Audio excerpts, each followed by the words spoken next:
of technology. Welcome, Charlene. So happy to have you here.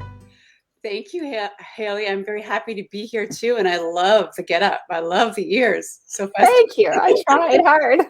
Is that just because you're listening really well with those big ears? Absolutely, right? I figure I'm going to wear ears all the way up until Easter. So That's so fun. it's fun. We've got to have fun with it, right? Yeah, it's amazing. Thank you. Welcome. I'm so happy to have you here. Thanks. I'm happy to be here. Yeah, it's great. And with that, I'm going to turn the stage over to you. Okay, thank you. Thanks, Haley. So I'm Sharlene Styles. I'm a holistic nutritionist. I'm an energy, metabolic, and women's empowerment coach. I know that sounds like a lot, but it's been my quest I've been in the health and wellness industry over the last more than 10 years now. So my philosophy is really pivoted to empower women. So that's one of the things that I wanted to do here today. And it's my hope that the information that I'm going to share with you from a natural health perspective can help empower you. I know most of you that are watching are women and have a business. So as an entrepreneur, or even anyone that's alive today, to come and show up as your best self is really it can catapult absolutely everything. So I understand from my perspective, dealing with health and wellness, that how good you feel also indicates how you show up. And oftentimes how good you feel is directly related to how good you look, or how good you think you look. As much as someone else may tell you how great you look, it's really an internal job about how you feel about yourself. So what I wanted to share with you today is hopefully some information that can, first of all, give you some background into if you are dealing with any kinds of imbalances in your life. Maybe it will give you a glimpse into why or how it's happening. And then hopefully I'm going to give you some tools that you can actually implement to get some changes and some results right now. So what I'd love to introduce you to is what I have coined the Wellness Trinity. So these are three things that are all intertwined and need to be regulated and dealt with synergistically, and at the same time for us to have any kind of progress or see any kind of results, because these three things are so finely meshed together, just like we ourselves are an organism, and we have different processes and different systems that are happening simultaneously. We can't distinguish and separate one from the other, just like mind, body, soul cannot be distinguished. So nor can this wellness trinity that I'm going to be talking to you about today. And I'll just give you a bird's eye view right now. The three things that are interrelated that we need to address in any health aspect, particularly as we age and particularly as women, are inflammation, hormones, and digestive health or gut health. So that's where we're going to be going. But I just want to give you a little bit of background into that. I have been in this industry, as I said, for well over 10 years now. So predominantly dealing with women, and what happens over time is we age. So what was working for me and my clients 10 years ago, and what our health concerns were 10 and 15 years ago, are very different than what they are today. So if you can, just for a moment, like rewind 10 years ago, 15 years ago, what you were dealing with, what your objectives were, what was tripping you up back then versus today. So we women, as we age, I'm calling this getting into our prime years, because that's sexy, like it's glamorous, not middle age, our prime years. We have an accumulation of, there's lots of things that have happened, obviously, mentally, emotionally, physically, but our systems change. Not, of course, men's do as well. Their hormonal systems change, but ours change, I think, more predominantly and far more noticeably, going from reproductive years and child rearing years to menopause, and where we're not reproducing any longer. So all that to say, in my over 10 years time, the requests of my clients and the problems and health conditions of my clients have changed, and it often includes hormonal health, inflammation, and gut health, all being intertwined, but nobody talks about this. So what I see are these very common complaints. And what I've done, I hope you don't mind, I've encapsulated them down to 4. And there are kind of the 3 key things. And forgive me for this mass generalization, but it's just for reference point. So what most people's health concerns are, when they come to me, their pain points are they're tired, they're fat, and they're depressed. And then lastly is sick. So sick, fat, tired, depressed. And not, I mean, that is a blanket statement and very well generalized. But so when people are coming to me saying that they're tired, so first of all, they just don't have the energy that they used to. They're very fatigued. They don't have the motivation to get up in the morning. Their sleep is off. Their inspiration has also dipped. So I've classified that as just tired as a blanket. You know, people that aren't sleeping well, they can't sleep, their circadian rhythms are messed up, their sleep hygiene doesn't happen, or, you know, they're not sleeping at night, or they're up during the night, or they're falling asleep just when they need to get up. The next part is fat, and not, people don't come to me and say, hey, I'm fat. Well, sometimes they do, but often it will be, you know, I have this weight gain that I have tried absolutely everything, and it's so I can't do anything. So this stubborn weight that just won't, nothing will shift. They are exercising, and actually they're not getting any results. So that what used to work for them is no longer working for them any longer. So they're carrying around additional, it may be weight, it may be inflammation, but they feel fat and just kind of overweight. And then the third thing of being depressed, not, and I don't mean clinical depression, but just like, you know, not feeling like as motivated as you once were, brain fog, poor memory, lack of motivation, just kind of feeling maybe even down, or some deep downpression, but actually in some cases actual depression. So the joy has been kind of smothered. So those three things, and I'm just boiling it down to sick, fat, and depressed. Sorry, and tired. Sick is basically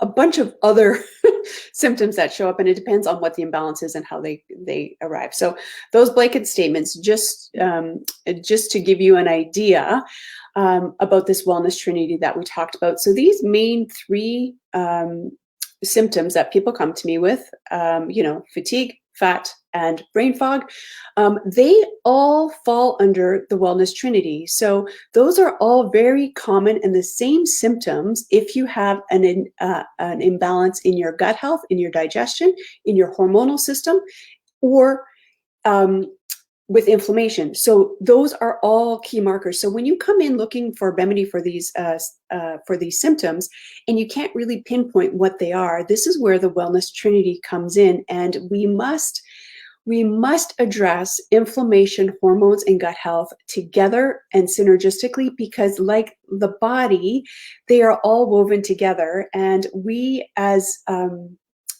no one really approaches it this way. We're just trying to deal with perhaps the symptoms. So when you go to your doctor or your healthcare provider, you're probably bringing up one or two or maybe three symptoms, and you're really trying to get at it that way. So it's my hope today that I can give you a little bit of background into this trinity, why it may affect you, and then some actual tools to implement.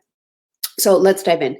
When we're talking about inflammation, first of all, inflammation on its own is a good thing, right? You bang your knee, it creates pain, and it hopefully immobilizes you, and you stop using it, because that's the whole point of inflammation, of acute inflammation. Your body saying, hey, we need to heal, rest, and repair this. So please don't use this part of me until I have the capability of repairing it. So that part is actually good. It's the chronic inflammation that can be a real challenge. So chronic inflammation, you may not feel any symptoms whatsoever, you know, in things like high blood pressure or diabetes. But if you do have some other chronic inflammation, there may be some indicators. So that may be some specific joint pain. You may have skin issues, acne, allergies. I guess that's, I mean, the list can go on, go on and on. So we have the three common symptoms plus these additional symptoms when you have chronic inflammation as well. So sadly, with inflammation, what happens is there's like little pockets of inflammation that are embedded into cells, into the body, and you know, so it can be very deadly and actually quite silent damage that's being done. So if you take a look at, like, little pockets of inflammation in vascular walls that creates plaque, right? Which can be very traumatic if left unintended to. So all of this to say is inflammation, what it really does is it creates some metabolic, metabolic havoc in the entire system. So you may ask, how does inflammation actually happen? Because maybe you're relating to some of these issues. So there are many contributors to inflammation over time. One of it is an accumulation over time. But one of the biggest variables and one of the key things that we have control over is our diet. So eating things like inflammatory foods. So the diet that creates inflammation are things like sugar, flour, trans fats, hydrogenated fats, anything with additives, preservatives, packaged foods, processed foods, GMOs, colorants, what else? Alcohol, caffeine, things with hormones that are embedded into them.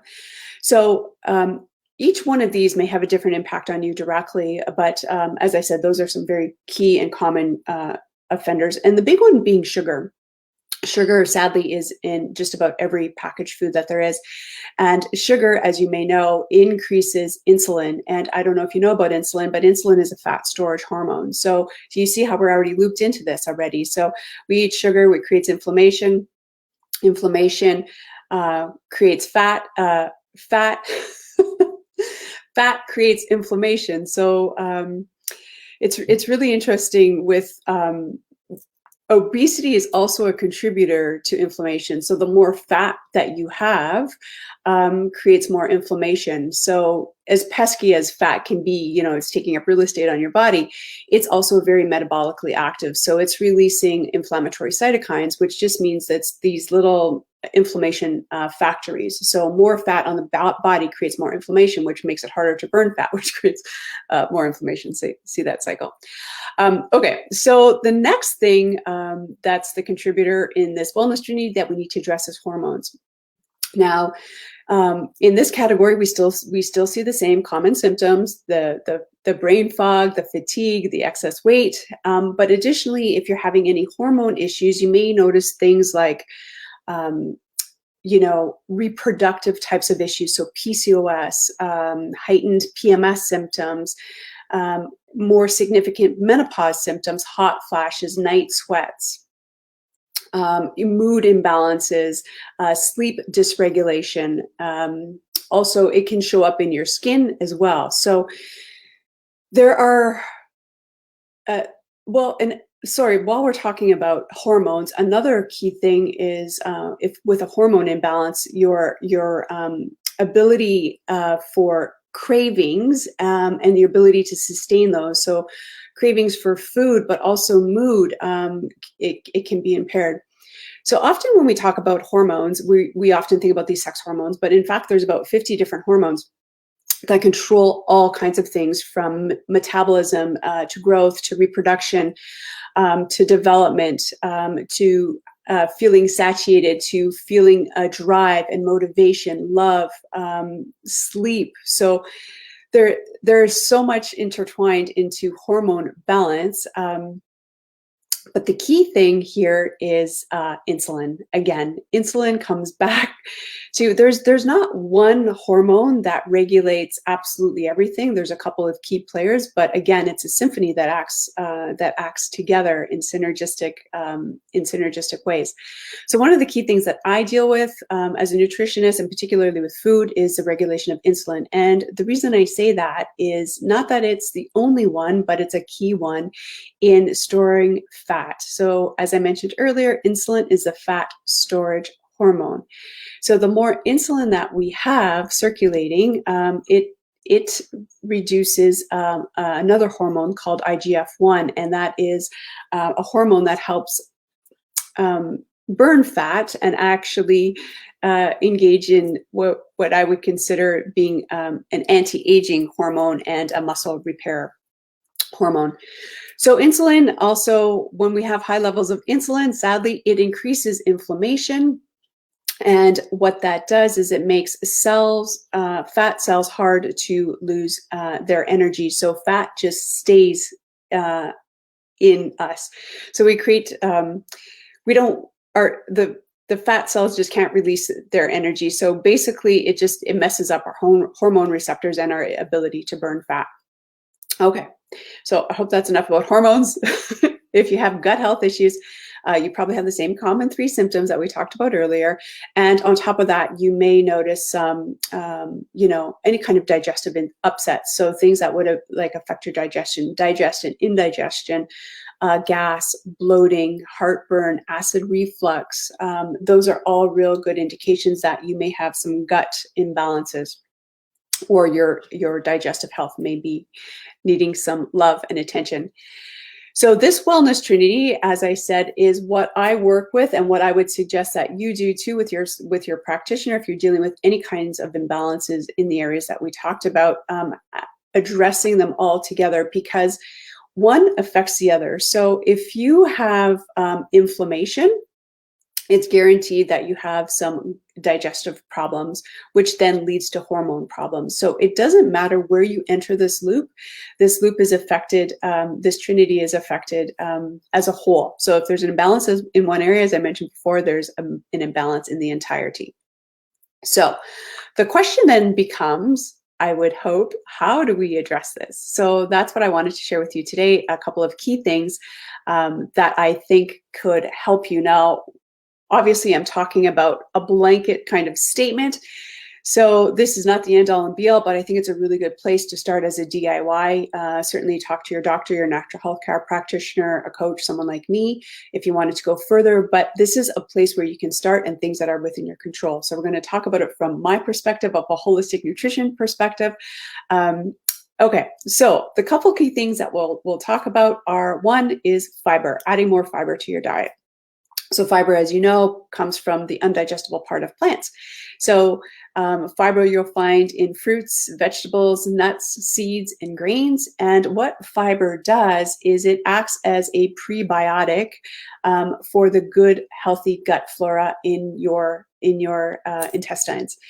So not only is it creating good environment and friendly bacteria for your gut, it's also helping to move out and sweep out any metabolic debris, and particularly excess estrogen.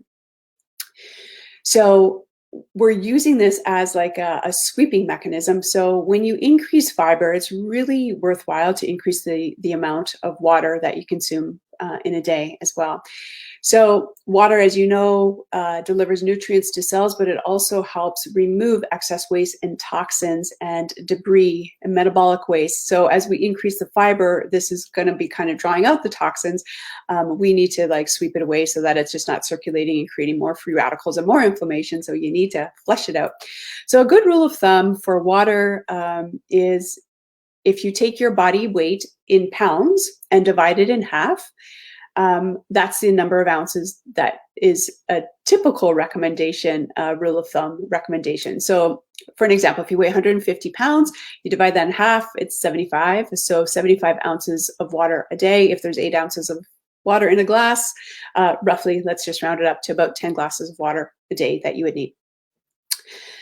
So the next thing would be cut out any inflammatory foods. So of course, you can reduce them. The best way, if you're trying to do a repair, is go in, get the renovation done, and get out. So if you're really trying to rectify a problem, is really take some time to cut out the inflammatory foods. As I mentioned earlier, different foods have different impacts on different people and their biochemistry. However, there are some of those common offenders that I can go over again, which are dairy, flour, sugar. These are the key offenders. Alcohol, trans fats, hydrogenated fats, colorants, additives, preservatives, processed foods, packaged foods. You're going to say, what am I going to eat? Alcohol, prescription medications, genetically modified foods. These are all generally inflammatory types of foods. So I'm sorry, I don't think I mentioned, not sugar, but particularly artificial sugars, very highly inflammatory to the system and to the gut lining. So you want to cut that out as well. The third point would be to add good quality fats to your diet. So you can certainly use like fatty fishes like salmon and trout, but you can also use supplementation if you're going in for that renovation and want to get the job done quick. That's a really great way. But in your foods, you can look at things like flax seeds, coconut oil, avocado, even olive oil. What you want to look for are foods that have a really high omega-3 component to them and less of omega-6. So without getting into the whole science of why oils are beneficial, it's going to help the Wellness Trinity, but the cell membranes and also your mental cognition, your brain function is really beneficial for good quality fats. So particularly omega-3s. The next thing you can do is reduce cortisol. Now, cortisol, you may know, is our stress hormone. So reducing cortisol would be a perfect way to help this entire overall trinity. So when we have low levels of sleep or poor sleep, our cortisol levels go up. Coffee also contributes to high cortisol levels. Hard exercise is also, in its initial stage, is it's a stressor. So as beneficial as exercise can be, the intensity is a stress. And if you think about what's happening when you're building muscle, if you're lifting weights, you're creating stress on the muscle so that it will rebuild stronger. So this is maybe something to question your level of intensity of exercise if you are dealing with any of these issues that we talked about in this Wellness Trinity. We'll go on to caffeine. Caffeine is probably one of these sticking points, but caffeine, what it does is it actually raises our cortisol or stress levels, stress hormone levels, and it reduces thyroid function. It can also impair our ability for digestion or suppress our ability to break down foods. So it can create gut imbalances and acid reflux. There's two more points. I'm going to speed through them. I know we're running out of time. Vitamin D is a really great, not only does it help boost immunity, but it really helps with gut health. And when we have low levels of vitamin D, it actually slows down our stomach emptying time, which creates more inflammation because of this fermentation that's happening inside of the gut. So vitamin D levels, I normally check them, but you can also just talk to your healthcare provider about what kind of supplementation may be required, if any, for vitamin D. Lastly, sleep is where all of the repair happens, improving the quality and quantity of your sleep. There's a plethora of ways that we can do that. You can certainly talk to someone like me or anyone else that you're knowing of that if you need some help in the sleep department. But all of that to say, I hope that there's 8 key tips that they give you an insight of how you can address the Wellness Trinity and balance your hormones, gain some more energy, and shed some weight. So thank you. I'm Sharlene Styles. Thank you. Where you can find me, is that what I need to say? Yes? Perfect. Yes. Thank you. Thank you so much for joining.